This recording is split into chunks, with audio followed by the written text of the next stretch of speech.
Je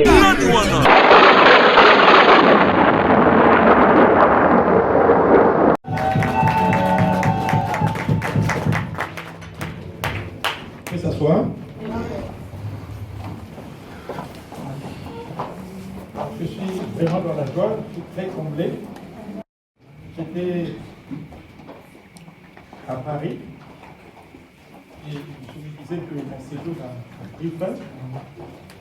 Je me préparais à rentrer le 13 avril, c'est-à-dire le mercredi prochain. Et c'est comme ça qu'un de ses amis me confirme que j'étais attendu ici. Et j'ai eu l'occasion de parler aussi avec lui-même au téléphone. Et il va alors insister, il fallait que je vienne, ne serait-ce qu'un week-end. Alors j'ai été vraiment touché parce que c'était la première fois qu'on se voit. Et je vois que quand quelqu'un vous fait confiance comme ça, c'est qu'il vous aime. Amen. Parce que nous avons souvent l'habitude de dire que l'estrade, c'est le lieu où l'on construit, où l'on étudie.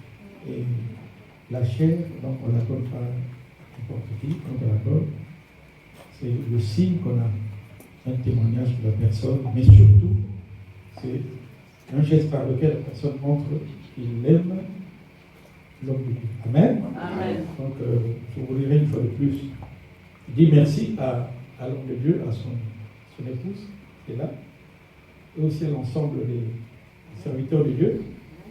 Je vois là le pasteur Mamou, et moi, pardon, excusez-moi, je l'ai dit, qui était déjà aussi à Brazza, qui connaît beaucoup de mes amis. Alors, en tout cas, je vous salue, je vous transmets plutôt les salutations, parce que ce matin, j'étais en contact avec les responsables de mon église. En tout cas, ils m'ont demandé de vous transmettre leurs salutations. Nous les recevons! Alors, nous allons donc partager la parole de Dieu. Alors, ce message, je bien aimé que je prêche. J'ai eu une inspiration après le témoignage de l'apôtre Robinson. Voilà, c'était hier, on était à la série, enfin, on était à la rencontre des pasteurs à Fribourg, je crois. Fribourg, oui. Voilà. Et c'est à cette occasion qu'il m'a fait un témoignage qui m'a vraiment touché. Et ce témoignage, donc, m'a conduit à lire un texte dans la Bible, donc, sur lequel nous allons bâtir notre message. Donc, ce texte se trouve dans le livre de Luc.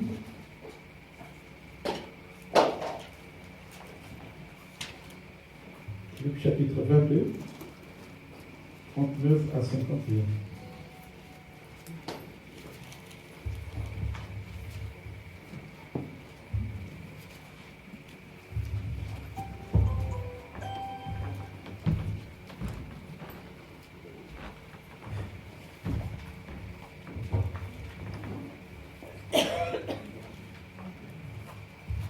Chapitre 22, bon, je vais lire à partir du verset 39, mais les versets qui vous intéressent, plus le verset 50 et 51. Après être sorti d'Allah selon sa coutume à la montagne de l'Olivier, ses disciples le suivirent. Lorsqu'il fut arrivé dans ce lieu, il leur dit: priez afin que vous ne tombiez pas en tentation. Puis il s'éloigna d'eux à la distance environ un jet de pierre. Et s'étant mis à genoux, il prie, disant: Père, si tu voulais éloigner de moi cette coupe, toutefois que ma volonté ne se fasse pas, mais la tienne. Alors un ange lui apparut du ciel pour le fortifier, et tourna de l'île, priait plus instamment, les assieures devinrent comme des grumeaux de sang qui tombaient à terre. Après avoir prié, il se leva et vint vers les disciples qu'il trouva endormis de tristesse. Et il leur dit: pourquoi dormir-vous? Levez-vous et priez afin que vous ne tombiez pas en tentation. Comme il parlait encore, voici une foule arriva, et celui qui s'appelait Judas, une 12 marchait devant elle. Il s'approcha de Jésus pour le baiser. Et Jésus lui dit: Judas, c'est par un baiser que tu livres le Fils de l'homme. Ceux qui étaient avec Jésus, voyant ce qui allait arriver, dirent: Seigneur, frapperons-nous de l'épée? Et l'un d'eux frappa le serviteur du souverain sacrificateur Donc, je reprends le verset 49. Ceux qui étaient avec Jésus, voyant ce qui allait arriver, dirent, Seigneur, frapperons-nous de l'épée? Et l'un d'eux frappa le serviteur du souverain sacrificateur et lui emporta l'oreille droite. Mais Jésus, prenant la parole, dit, laissez arrêter, ils ont touché l'oreille de cet homme, il le guérit. Amen. Amen. Alors c'est les versets donc 50 et 51 qui vont beaucoup plus nous intéresser.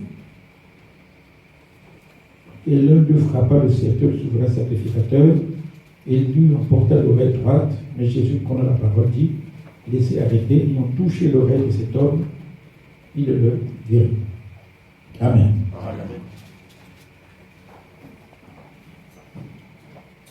Alors, je voulais, bien aimé, par rapport à ce témoignage, comme je l'ai dit, partager quelque chose qui a un rapport avec le témoignage que j'avais été hier. Alors, cet homme, je pense que vous le connaissez, hein, il m'a dit qu'il avait fait un accident et il s'est retrouvé paralysé. Et il a continué à servir le Seigneur, et le Seigneur, après, l'a rétabli. Amen. Amen. Alors, nous avons également aussi une scène qui est similaire, mais dans laquelle nous allons tirer beaucoup d'enseignements. Il s'agit donc d'un homme qu'on appelle Malchus, qui s'est vu l'oreille droite coupée. Et tout à l'heure, nous allons découvrir exactement qui était Malchus. Et le Seigneur prend l'oreille qui avait été coupée, il la remet à sa place et il est rétabli aussitôt. Amen. Amen. Alors la Bible dit, et bien aimé, que Jésus connaissait ce qui allait arriver. C'est alors qu'il s'est préparé en conséquence. Vous savez que chaque fois qu'il y a une épreuve qui pointe à l'horizon, il est important de se préparer à la prière. Et Jésus savait qu'il devait passer l'épreuve de la croix. Et c'est comme ça qu'il a compris qu'il fallait prier. Et on s'est rendu donc dans une lieu qu'on appelle la montagne des Oliviers.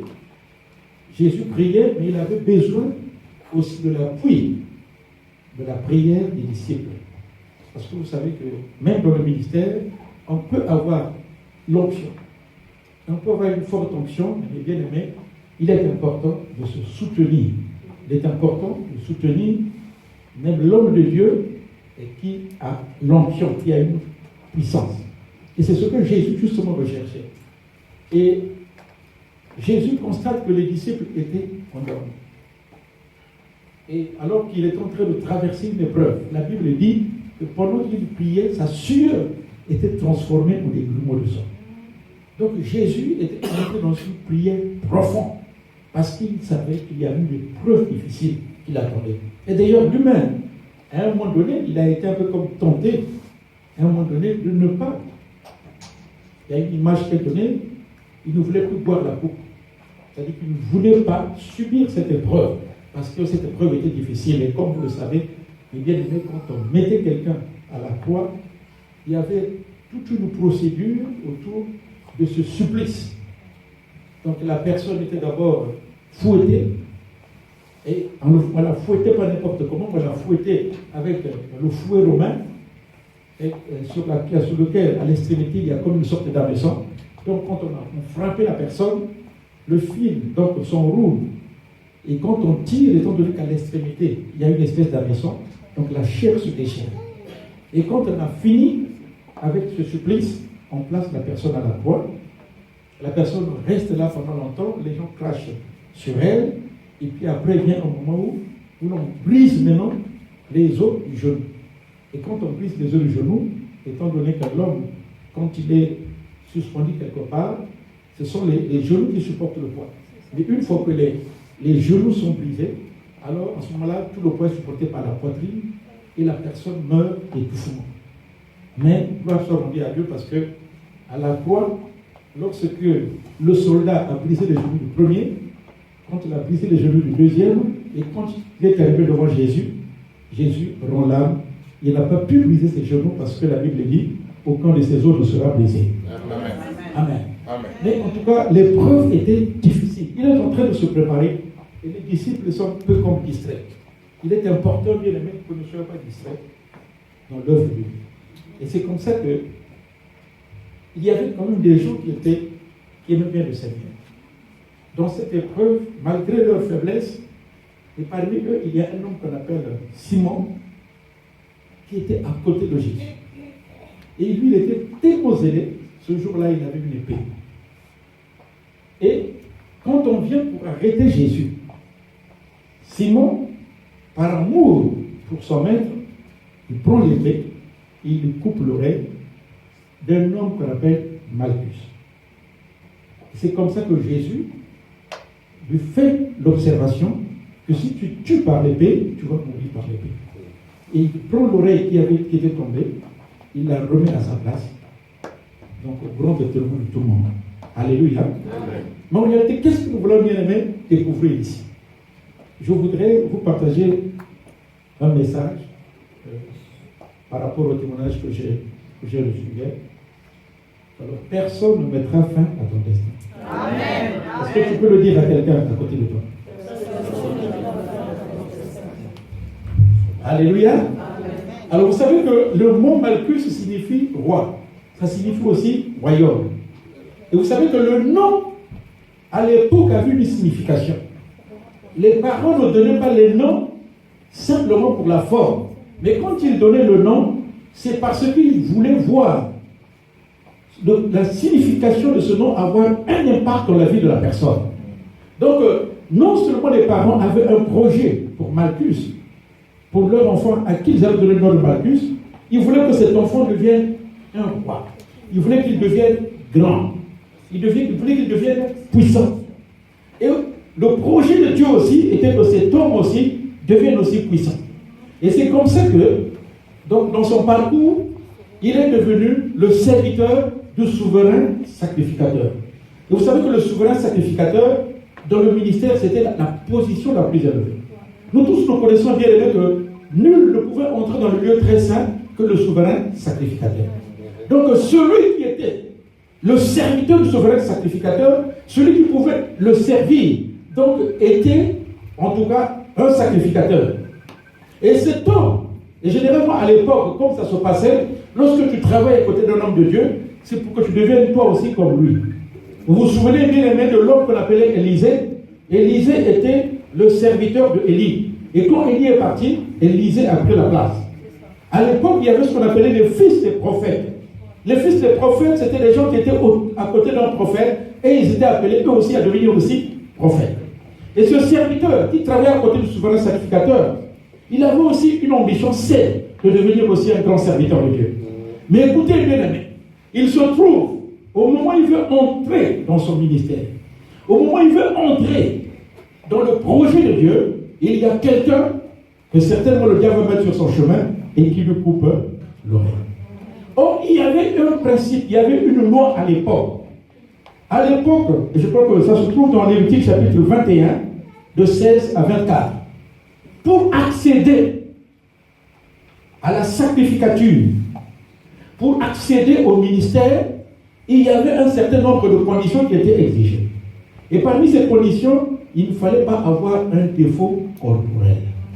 Il ne fallait pas avoir un défaut physique. Donc lorsque, par exemple, tu étais pauvre, tu n'étais plus apte à devenir serviteur. Lorsque tu avais une oreille coupée, tu n'étais plus apte à devenir serviteur. Et non seulement cela était valable, non seulement pour ceux qui aspiraient au ministère, mais c'était valable aussi même pour les victimes que l'on offrait à l'Éternel. Quand on offrait un agneau, il fallait que cet agneau soit sans défaut. Lorsque l'agneau a une oreille coupée, Dieu n'agréait plus le sacrifice. Et c'était aussi valable aussi pour les sacrificateurs. C'est la raison pour laquelle vous vous souvenez bien les mêmes, lorsque les Nebuchadnezzar même recrute des gens, les gens qui sont recrutés devaient être beaux. Ils devaient être beaux, ils ne devaient avoir aucun défaut corporel, parce que c'était la condition qui était exigée. Alors cet homme qui considère être le certain souverain sacrificateur et qui estime qu'il va bientôt entrer dans son ministère, il rencontre sur son chemin quelqu'un qui lui coupe l'oreille. Tous les projets que cet homme avait, le rêve qu'il caressait, ce rêve est cassé. Je pourrais dire bien aimé à la seconde. Pourquoi? Parce qu'il y a quelqu'un qu'on appelle Simon qui a coupé l'oreille. Alléluia. Et sa vie n'est plus la même qu'elle a été. Sa vie bascule en un instant. Cet homme n'est plus le même. Cet homme qu'on a connu, cet homme certainement qui avait un rêve et qui se disait un jour que moi aussi je vais devenir serviteur de Dieu. Mais à cause de ce défaut corporel, il est disqualifié.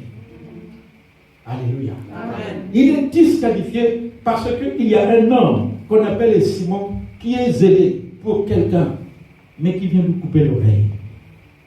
Et cet homme, alors, heureusement que Jésus est intervenu rapidement, mais je sais qu'il a dû passer certainement quelques minutes ou quelques secondes qui étaient assez difficiles.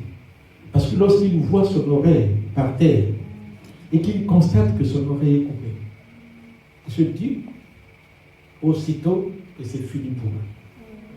Il ne peut plus aller loin dans le ministère. Il ne peut plus entrer dans son projet. Il considère que l'idéal qu'il avait, il ne peut plus l'atteindre. Il estime que le rêve qu'il caressait ne peut plus être transformé en réalité. Pourquoi? Parce qu'il y a une oreille qui est coupée. La condition pour que tu deviennes sacrificateur, pour que tu serves, il faut que tu aies tes deux oreilles. Mais il se trouve qu'il y a une oreille qui est coupée. Et curieusement, ce n'est pas l'oreille gauche, mais c'est l'oreille droite. Et vous savez que quand on parle du côté droit, généralement, comme on dit, moi dans la guerre de balle, amen, c'est-à-dire que mon enfant, mon bras droit, c'est-à-dire que c'est ceux sur lesquels on compte, ceux sur lesquels on s'appuie. Et c'est l'oreille droite qui sera coupée. Et cet homme, à l'instant, devient malheureux. Et il se dit, mais à cette époque-là, je ne pense pas bien que la chirurgie était aussi développée que maintenant. Cet homme se dit que c'est fini pour moi aujourd'hui. Je n'aurai plus qu'une seule oreille, alors que je suis né avec deux oreilles. Il y a quelqu'un qui a coupé mon oreille et ma vie bascule. Je ne peux plus entrer dans mes rêves, je ne peux plus entrer dans le projet. Cet homme devait certainement se préparer par rapport à ce qu'il devait être. Et vous savez que c'est un peu cela, le propre de l'homme. L'homme est bien aimé, c'est la nature de l'homme de rêver, n'est-ce pas? L'homme rêve bien ce qu'il va devenir plus tard. Et d'ailleurs, gloire soit rendue à Dieu. Dieu a pour nous, on a eu déclaré des projets de bonheur et non de malheur. Parce que Dieu veut nous donner un avenir et de l'espérance. Alors il se trouve, mes bien-aimés, que l'avenir de cet homme est hypothéqué à cause d'un homme qui lui a coupé l'oreille. Tous les rêves qu'il avait passent. C'est alors un homme qu'on appelle Jésus. Dites avec moi Jésus.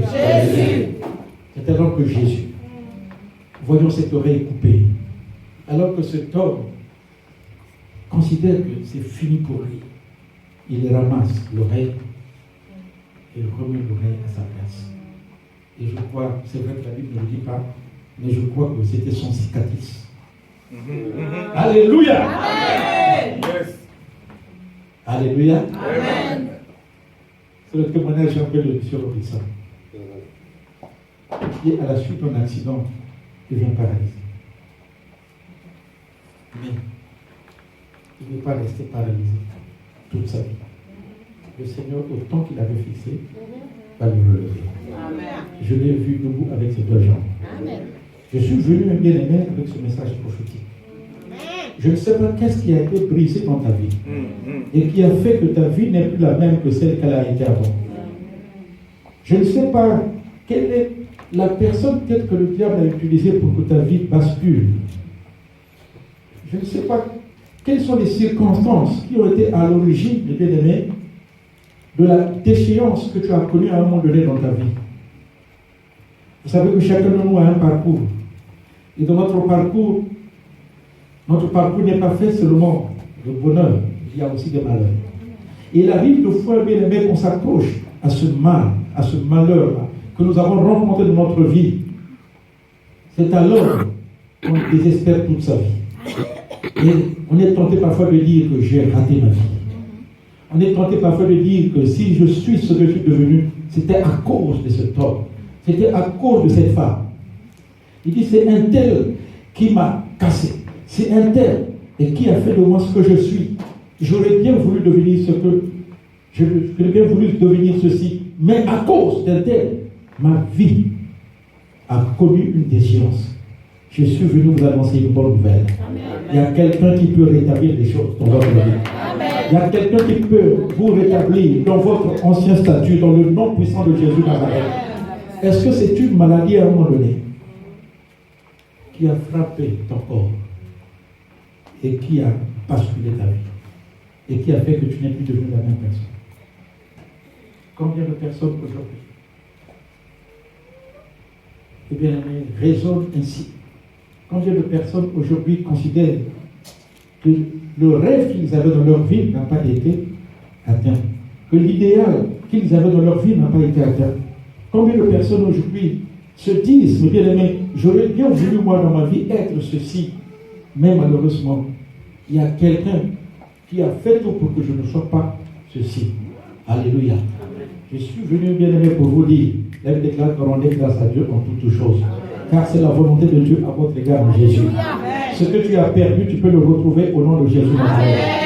Ce que tu as, qui a été brisé dans ta vie, quel que soit le domaine, qu'il s'agisse de le domaine des études, ou bien dans le domaine du mariage, sur le domaine professionnel, et même par rapport même à ta santé, j'ai une bonne nouvelle à vous annoncer. Aujourd'hui, le Seigneur veut te visiter. Il veut rétablir les choses telles qu'elles étaient avant. Alléluia. Amen. Notre Dieu est un Dieu qui est fidèle. Amen. Il accomplit ce qu'il a dit lui-même dans sa parole. Amen. La Bible déclare que tout ce qui a été écrit d'avance l'a été pour notre instruction. Amen. Afin que par la consolation que nous apportent les Écritures, nous possédions l'espérance. Cela veut dire quoi? Si Malchus a connu ça, c'est que toi aussi tu peux le connaître. Amen. Si Malchus a vécu ça, c'est que toi aussi tu peux le vivre. Amen. La Bible dit que Dieu ne fait exception de personne. Tu es aussi un fils d'Abraham. Tu es aussi une fille d'Abraham. Et ce que Malchus a expérimenté, toi aussi tu peux l'expérimenter. Alléluia. Écoutez bien aimé. Le diable vient pour casser notre destin. Mais en réalité, il ne le casse pas. Alléluia. J'ai comme un exemple, il y a beaucoup de choses qui m'enseignent ici, n'est-ce pas? Le GPS que nous connaissons, n'est-ce pas? Il y a le point de départ, il y a le point d'arrivée. Si tu te trompes, n'est-ce pas? Qu'est-ce que le GPS fait? Il te ramène d'abord au point. Il peut même te faire reculer. Mais la finalité, c'est que tu arriveras à destination. Et je veux dire à quelqu'un, peut-être que toi aussi, ton GPS spirituel t'a emmené quelque part. Alléluia. Amen. Mais j'ai une bonne nouvelle à t'annoncer. Jésus est capable de te remettre maintenant sur le chemin et te faire retrouver maintenant. Te faire retrouver et te faire arriver là où tu voulais aller au nom de Jésus Nazareth. Alléluia. Amen. Je suis venu bien aimé pour vous encourager, pour vous dire, j'ai appris avec le Seigneur que rien n'est perdu. Que rien n'est perdu. Et je suis moi-même un exemple. Ma fille est là, bien aimée.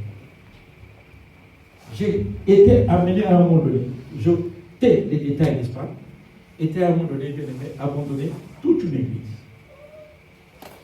qui était déjà implantée pratiquement dans tout le pays. Ça s'appelait comment? Dans tout le pays. Et le Seigneur me dit, va défricher un champ. Quand on a travaillé, quand on a un patrimoine important, quand on a construit une église bien bâtie, quand on a des églises un peu partout dans tout le pays, ce n'est pas toujours facile.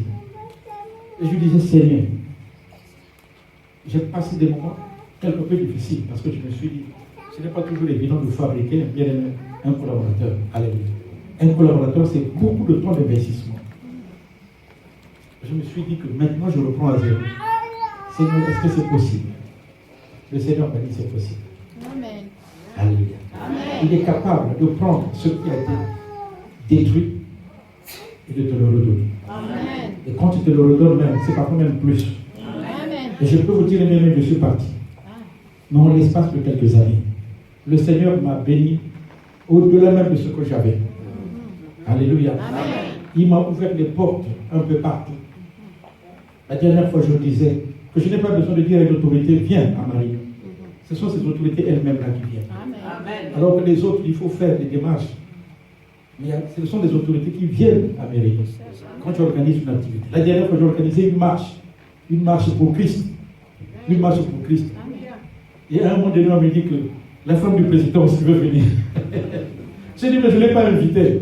Mais qu'est-ce que vous voulez, bien aimé? Quand vous êtes chrétien, vous allez chasser quelqu'un et je la retrouve là en train de marcher. Je dis, Seigneur, ça c'est quoi encore? Écoute, mon frère, ma soeur, le Seigneur, je ne sais pas exactement quel est ton ciment qui a à un moment donné cassé ta vie. Je ne sais pas que représente le ciment pour toi, qui à un moment donné est entré dans ta vie et a perturbé un peu ta vie. Je ne sais pas. Mais le problème en réalité, ce n'est pas Simon. Alléluia. Toi, regarde Jésus Nazareth. Pardonne Simon s'il le faut. Va vers Jésus Nazareth et il te rétablira. Il te rétablira, il te redonnera même ce que tu avais perdu. La Bible déclare que c'est lui qui nous fait rattraper des années, même que les sauterelles nous ont dévorés. Même si tu as connu du retard, Dieu est capable, bien aimé, de te faire retrouver ce retard-là. Notre Dieu, c'est celui qui a le contrôle sur le temps. Et c'est lui qui change les temps et les circonstances. Et aujourd'hui, je peux vous dire que je suis un homme heureux. Alléluia. Et le Seigneur permet que je me retrouve ici en Suisse. C'est la première fois. Amen. C'est vrai que je vais souvent en France, mais c'est la première fois que je vais en Suisse et que je trouve quelqu'un qui m'aime. Pas seulement quelqu'un qui m'aime, mais je vois aussi que vous aussi vous m'aimez, n'est-ce pas? Alléluia. Amen. Je ne sais pas, bien aimé, ce qui s'est passé toi aussi dans ta vie. Je ne sais pas ce qui s'est passé dans ta vie. Et peut-être que tu ne l'as pas connu, mais si un jour, tu t'arrives de connaître cela, alléluia, ne t'en prends pas à la personne. Amen. Ne t'en prends pas. Combien de personnes aujourd'hui, nous avons souvent l'habitude de recevoir des gens, bien, et nous avons souvent des entretiens. Et souvent, quand on pose des questions, les gens disent que non, je ne suis pas allé loin dans les études parce que, à un moment donné, il y a un homme qui m'avait mis en grossesse. Et j'ai dû arrêter les études. J'ai dit, ce n'est pas un problème. Amen. Parce que le Seigneur peut aussi, malgré le retard que tu as pris, le Seigneur aussi peut te bénir. J'ai été reçu à Paris par une sœur qui a un oncle qui n'a même pas le bac. Et dans la famille, curieusement, il y a des gens qui sont diplômés. Il y a même des gens qui ont des doctorats. Mais le plus riche, c'est celui qui n'a pas le bac. Écoute, mon frère, ma soeur, je vais dire à quelqu'un, ton destin est unique. Ton destin n'est pas comparable à celui des autres. C'est la raison pour laquelle il faut se garder de comparer aux autres. Parce que ton destin, il est unique. Tu es unique, tu as un destin aussi unique. Ta vie ne peut pas être comparée à celle des autres. Et si, dans ton parcours, à un moment donné, tu as rencontré des problèmes, je vais dire à quelqu'un ici que Dieu est capable de te rétablir au nom de Jésus. Alléluia. Et lorsque Malchus me vient de me rétablir, vous savez, il faisait partie des gens qui étaient venus arrêter Jésus. Alléluia. Il était avec le souverain sacrificateur. Voilà pourquoi Pierre a coupé son oreille. Mais lorsque tu fais partie du groupe qui vient arrêter le Seigneur, on te coupe l'oreille. Mais celui que tu considères comme étant ton ennemi, celui qui te rétablit l'oreille, je pense que ta position va changer. Alléluia. Alléluia.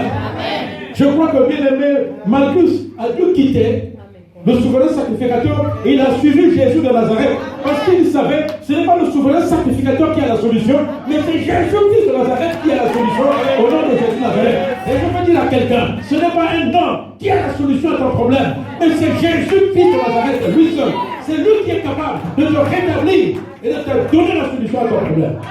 Alléluia. Alléluia.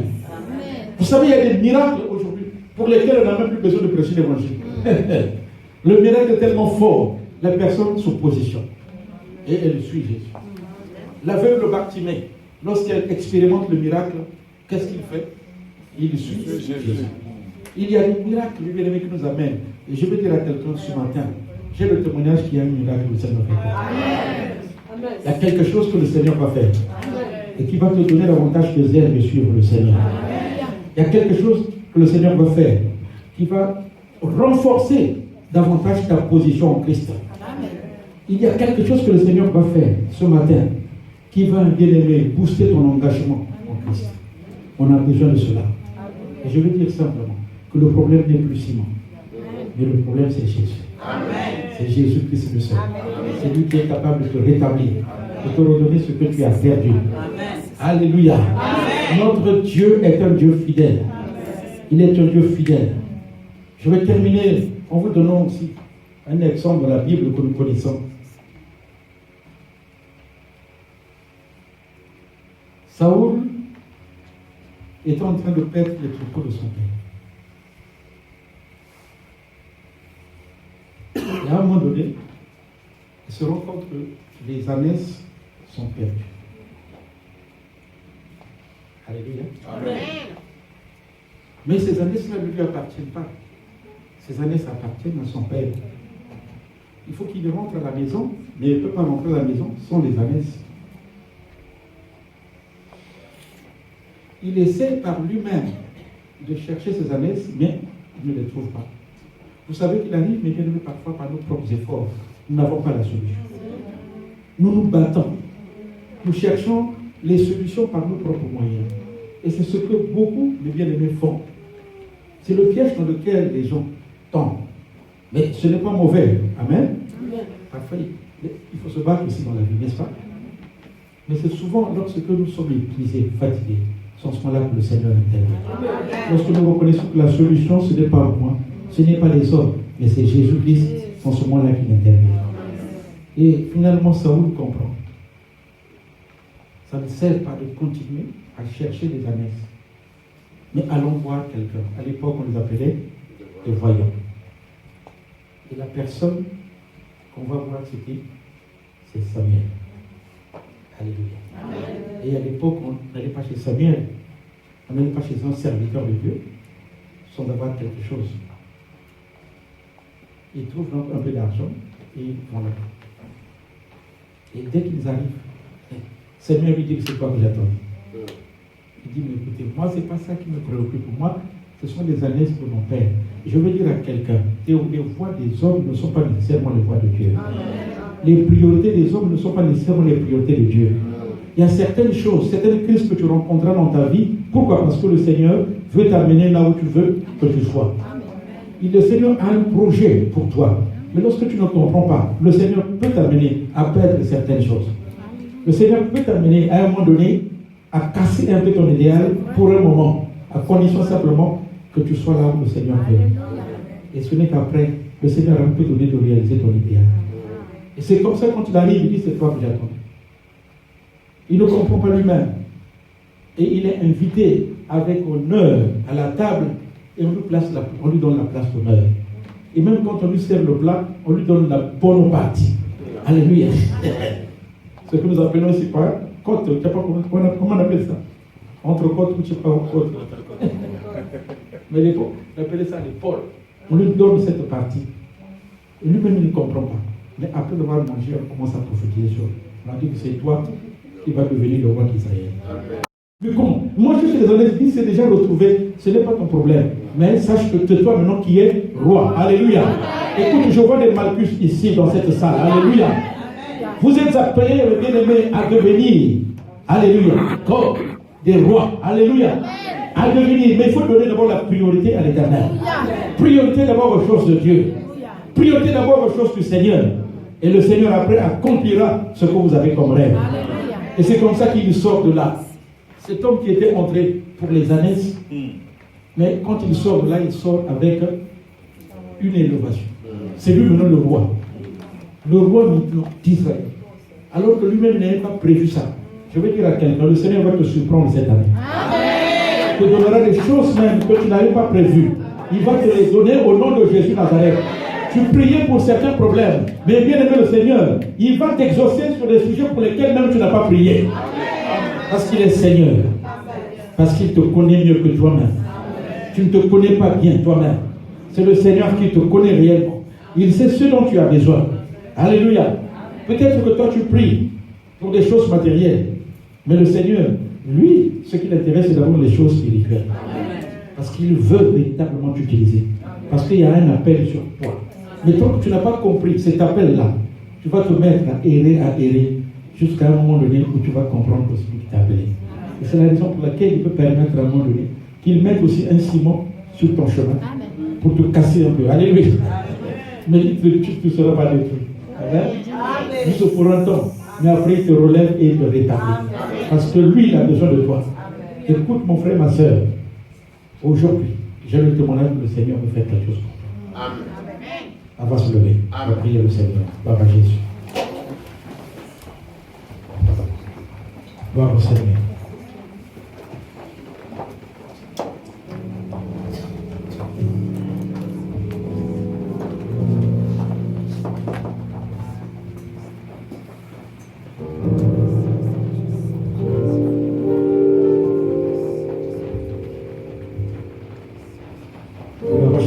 Seigneur, est-ce que tu peux élever la voix et dire merci à Dieu de t'avoir parlé ce matin? Élève ta voix et prie le Seigneur. Alléluia. Gloire à ton nom, Jésus. Gloire à ton nom, Seigneur. Et la grâce éternelle aujourd'hui. Pour cette occasion que tu nous offres ce matin, d'écouter ta parole, d'écouter le message de l'évangile. Seigneur, nous croyons que quelque chose de grand va se passer. Et que toi, éternel, tu veux véritablement raciner dans notre vie. Merci, éternel, pour la vie. Merci pour le souffle de vie. Merci, éternel, pour cette grâce, cette occasion. Dans le nom puissant de Jésus-Christ de Nazareth. Merci Seigneur Jésus pour la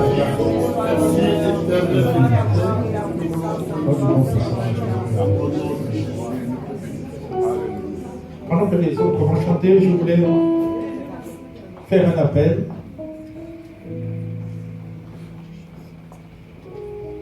Il y a quelque chose qui a été brisé dans ta vie. Je vois par une maladie. Mais je vois aussi par quelqu'un qui t'a trahi, qui t'a offensé, qui t'a fait du mal. Et depuis lors, ta vie a pris comme un coup. Et tu t'es interrogé, est-ce que ma vie va redevenir ce qu'elle était?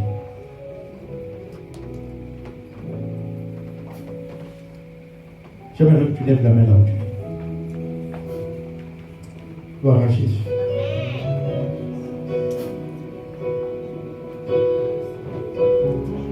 Le Seigneur nous visite ce matin. Mais j'appelle cette catégorie de gens sur une recommandation de l'Éternel.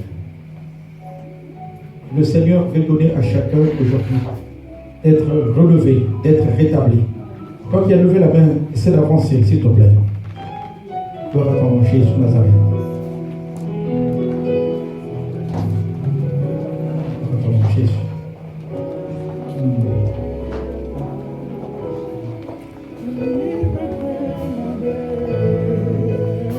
Je me livre totalement.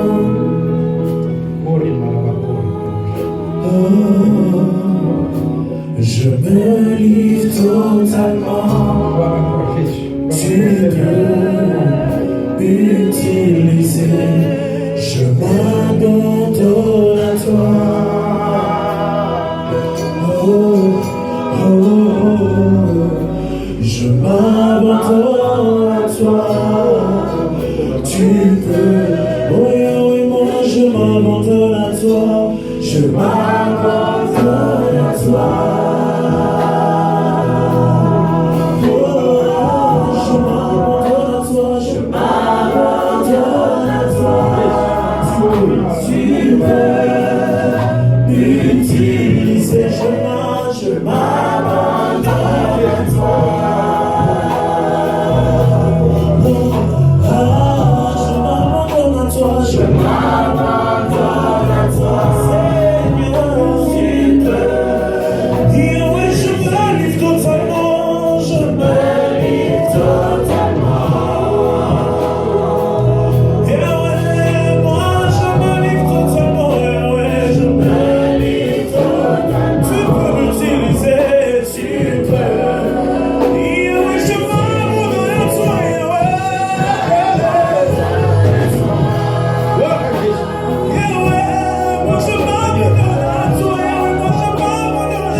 Il y a une forte onction qui est ici.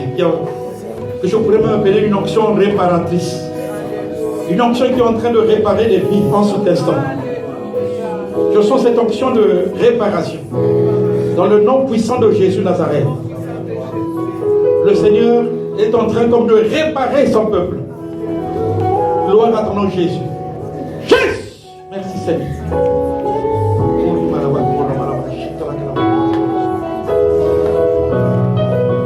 Je voulais dire quelque chose pour cet homme.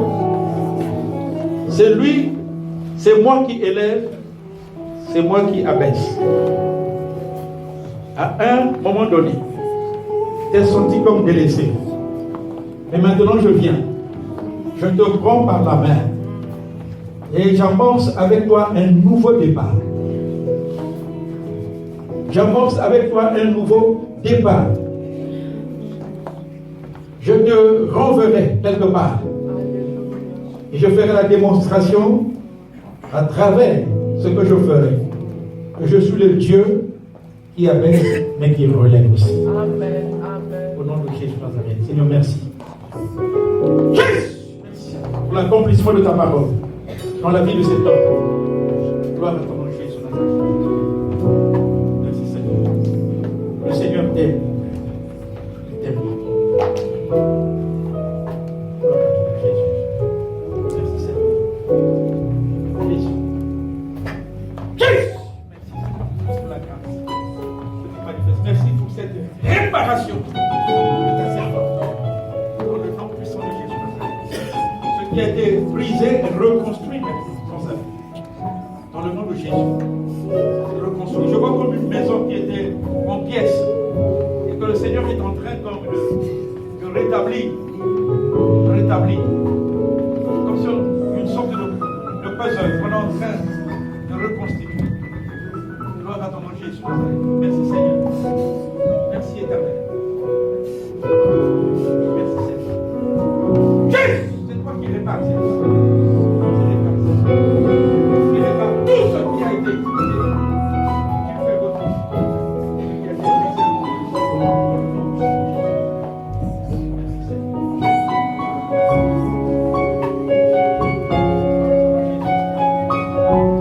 Jésus,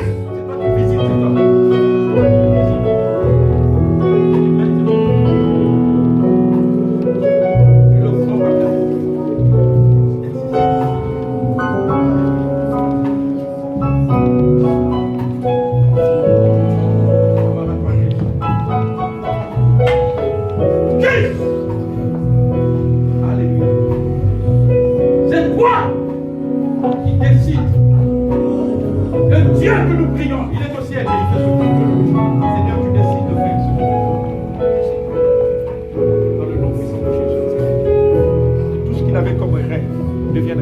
cet homme. C'était comme un mur. Tu allais te casser toujours contre le mur. Tu allais te casser contre le mur. Et tu avais comme l'impression d'aller et de revenir, d'aller et de revenir, d'aller et de revenir. Tu étais comme en train de faire du surplace. Mais je sens comme une brèche que l'Éternel ouvre sur ce mur par laquelle tu vas passer maintenant. Amen. Afin que tu avances et afin que ce qui est ancien disparaisse. Le Seigneur te dit, ne considère plus ce qui est ancien. Ne te souviens plus des événements passés, car je vais faire une chose nouvelle. Gloire à toi, Jésus. Merci, Seigneur. Gloire à ton nom, Jésus. On peut continuer avec la chanson de tout à l'heure. Gloire à Jésus. Gloire à ton nom, Jésus. Merci, Seigneur, Jésus. Jésus!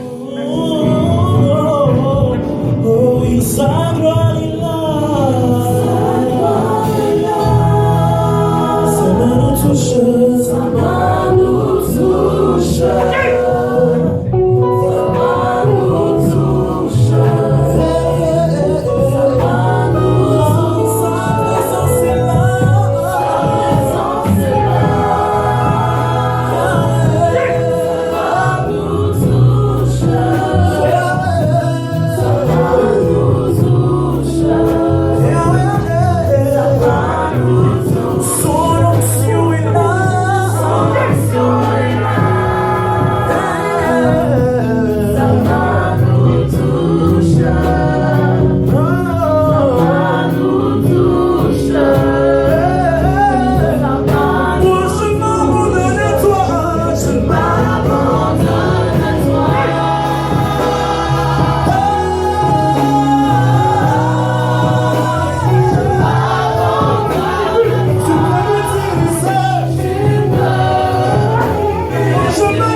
Élevons nos mains tous ces remerciements simplement le Seigneur et après nous faire une prière.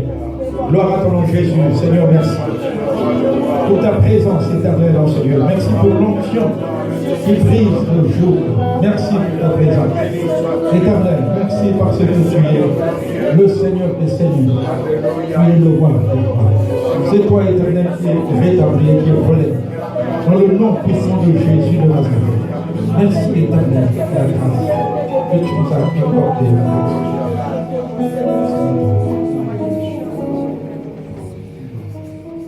Éternel, je connais la puissance de ta parole. Alléluia. Je dis que ta parole est la vérité. Ta parole n'est pas mensonge. Une femme a dit, je reconnais maintenant que tu es l'homme de Dieu et que la parole de l'Éternel dans ta bouche est la vérité. Alléluia. Seigneur, la parole de l'Éternel dans notre bouche est la vérité. Et nous déclarons au nom de Jésus. Je vois les Malchus rétablis dans cette salle. Je vois les Malchus se relever. Et cela dans tous les domaines de leur vie dans le nom de Jésus. À cause de la parole qui est sortie, parce qu'elle est puissante. Merci Seigneur pour les guérisons. Merci pour les relèvements, pour les rétablissements. Merci Éternel pour la résurrection. Merci pour tous ceux qui étaient comme morts, mais qui sont revenus à la vie.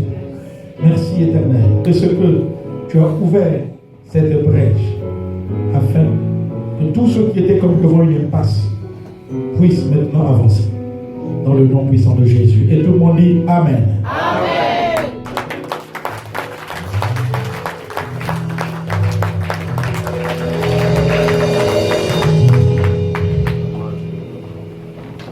Amen. Retour. Alléluia. Nous te recommandons ton serviteur. Alléluia. La Bible dit que mon serviteur s'élèvera, il montera plus haut, qu'il soit béni au départ et à l'arrivée.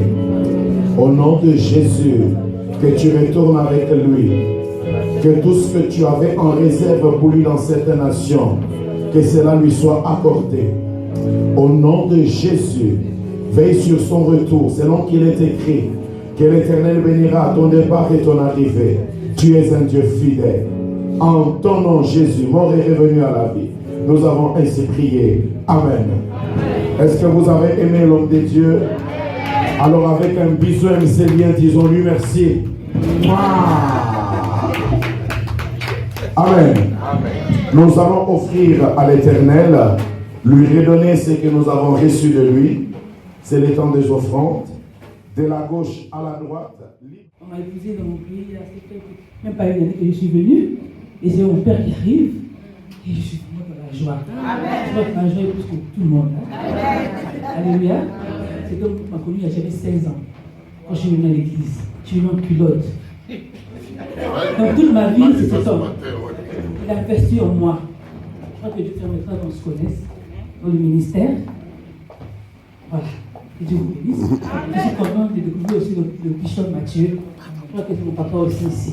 Amen. Que Dieu nous bénisse. Amen.